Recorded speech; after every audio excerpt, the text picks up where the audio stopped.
اعوذ باللہ من الشیطان الرجیم، بسم اللہ الرحمن الرحیم۔ السلام علیکم ورحمۃ اللہ وبرکاتہ۔ شراب کتنے لوگوں کی لعنت کا باعث؟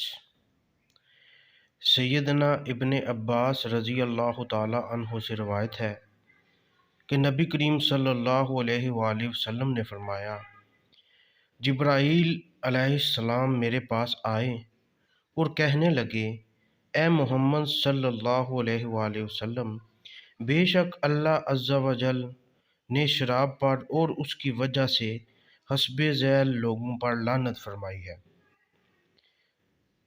نمبر 1، دوسروں کے لیے شراب نچوڑنے تیار کرنے والے پر۔ نمبر 2، اپنے لیے شراب نچوڑنے والے پر۔ نمبر 3، شراب پینے والے پر۔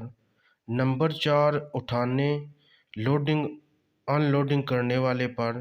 نمبر 5، جس کی طرف شراب لے جائی جا رہی ہو اس پر۔ نمبر 6، شراب فروخت کرنے والے پر۔ نمبر 7، شراب خریدنے والے پر۔ نمبر 8، شراب پیش کرنے والے پر۔ نمبر 9، شراب پلانے کا انتظام کرنے والے پر۔